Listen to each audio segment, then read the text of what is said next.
How did you meet? We met at a group of, a discussion group for lesbian women, didn't we? Yeah.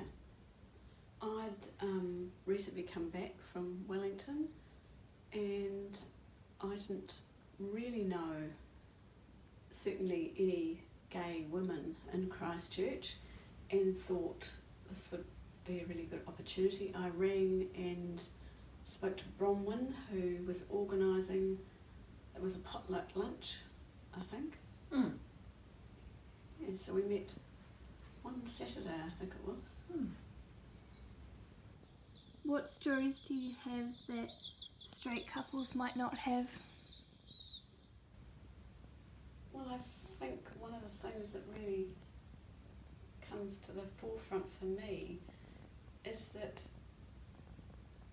unlike perhaps straight couples who can immediately tell people, I've met someone amazing, there was still, even in the early 90s, a lot of secrecy about being gay because you were never quite sure of how that would be accepted. Mm. Okay, yeah. I think also, if I try and put it into words, is I think that there was a lot of silence, which is perhaps different to secrecy, where people that you knew might have actually thought that you were gay, but never actually broached the subject, and so you didn't have the opportunity to talk about it. In hindsight, when you did come out, sometimes people would say, "Oh, I knew you were gay." So that was sort of really different, I guess, than being straight and, you know, forging a relationship with another person. For me, it's not really much difference between, like, I think falling in love with somebody and having a relationship wasn't much different with a man or with a woman. It's very much the same. You get on with somebody because you're interested in things that they're interested in. And I mean, Kim was always interested in books and poetry and art like I was, so we always had lots to talk about. So Yeah, well, I always tell a story about you and I, and you know, the big key thing was that you must have been round at my place and looking at the bookshelf, and I was absolutely, I don't know what it was, amazed or just pleased that you knew who E.E. Cummings was. yeah. And so call me a literary snob if you like, but I just thought, wow, this is a woman who knows her books. So yeah, I think for us as a couple, I agree with you. It's very similar to perhaps how you would feel if you were starting a relationship with a man. It's just the outside world's take on what love and falling in love and who you fall in love with was still, and even though I think things have changed even since we've been together, it is still predominantly heterosexual. But when we're out now, we don't feel like we're different from other couples, though, do we? No, but we don't, I don't believe that we display openly that we are a couple either. Yeah, but most of our heterosexual friends don't display either. They don't need to. No, well, neither do we need to. Was it hard making the decision to become parents?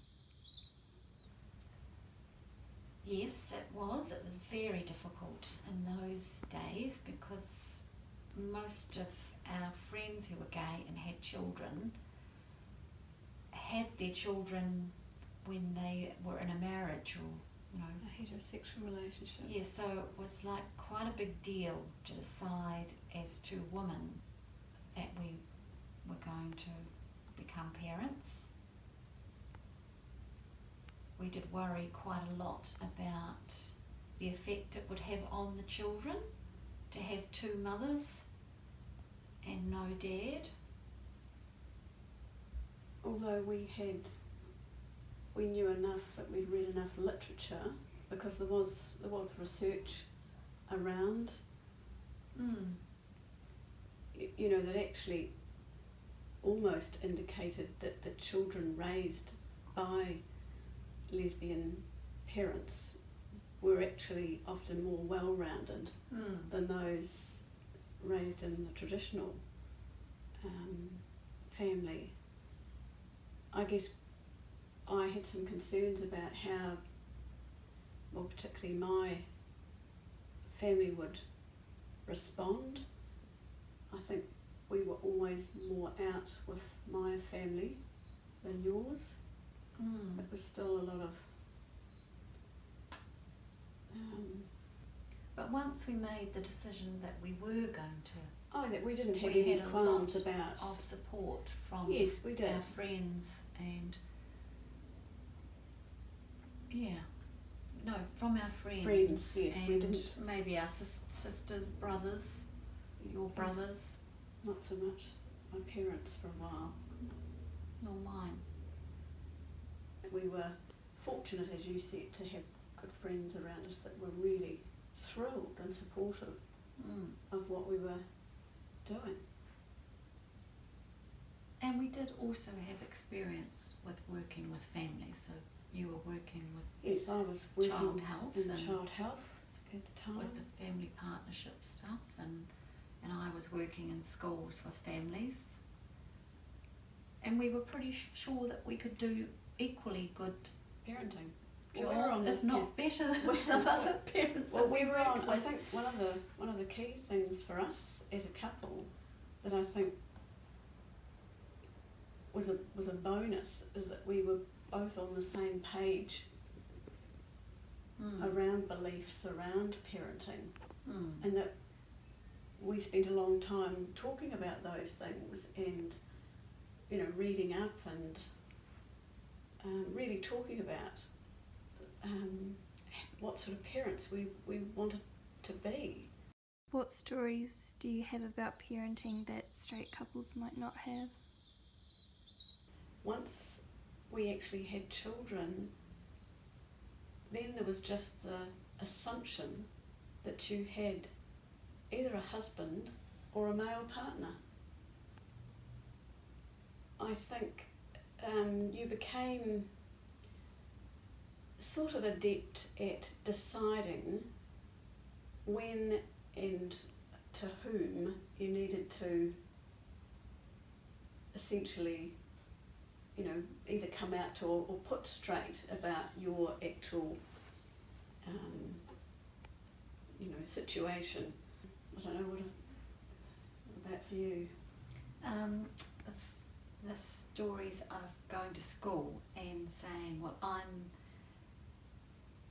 India's other mother, and people thinking, oh, you married the father the second time, you were the stepmother. And so you'd have him to say, no, we're the original parents, but there's two of us. Yes. And the other funny story is when Max's friend's father came over and was chatting to me, and then Kim came round the corner and he said, and who's this lady? And I said, this is my partner. And his jaw just dropped open, like, what? He just assumed that his daughter would have said, Max has got two mums, but no. I think that was it's funny. yes. It's often less of an issue for the kids. It doesn't Yeah, the kids really don't seem to. feature. Yeah. And once we had a teacher who was couldn't get his head round what we were saying when we were both there for the interviews. No. I think after that we decided that just one of us would go to the parent interviews and not confuse the issue anymore. I always was secretly, and I mean this speaks to your own sometimes feelings about that you know, you're not sort of following the societal norms as you grew up with them. Insofar as sometimes you talk to somebody about your partner, and I always thought, I wish Ellie could be called Chris. So, that you could have a partner who had a name that could equally be a woman or a man, whereas, I've got Kim. Yeah, Kim.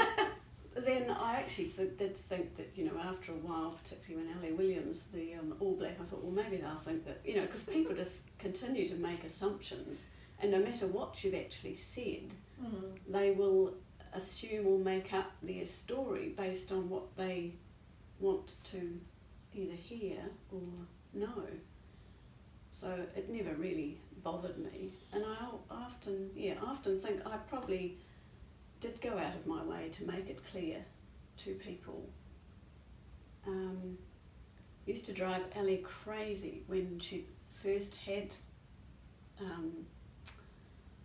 the babies, and I might have taken them for an appointment, when they were just little, and of course people thought that I'd given birth to them, and I looked really good, and so they were saying, "Oh, you look amazing."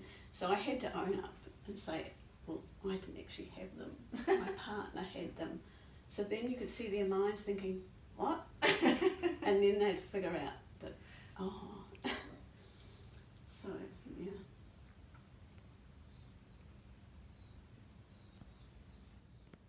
What do you want to say to people that are homophobic? What do I want to say to people that are homophobic? I guess the first thing that I sort of comes into my mind is I don't actually want to say anything to them, because it's almost that you feel like you're trying to convince someone that has already made their mind up about something. And I guess all that you can be is the person that you are, and I'm more than my sexual orientation.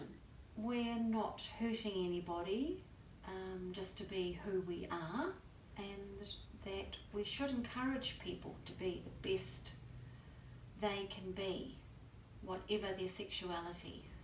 And if people are kind and respectful, then that's the most we can hope for. Is there any regrets you have relating to the gay subject? Absolutely not. I've had a fabulous life. I have a great, supportive, wonderful partner. I've got 2 wonderful, healthy, fabulous children. What more could anybody want? It's pretty tricky to think about any regrets you would have about being gay, because there's nothing you can do to change it. I guess in the beginning, of course, I would have, thought that it would have been that I would regret, being gay because I couldn't have children, and then we went on to have children later. And in lots of ways, I think my partner, because she's a woman, has helped with the parenting in ways that perhaps a man doesn't or can't, and so it's all turned out for the best for me, and I've learned so much because I was gay. I think I've ended up being more accepting of other people, and that's a good thing. Is there anything else you would like to add? I've got a great life. I'm in a loving relationship with the same partner that I've had for over 20 years. I've got 2 great kids, and I'm in a really successful place in my life where I really know what my role is and how I can enrich the world. So, and being gay or not hasn't affected that, so I'm really happy with where things are for me right now. Is there anything else you would like to add? Is this over? Can I go now?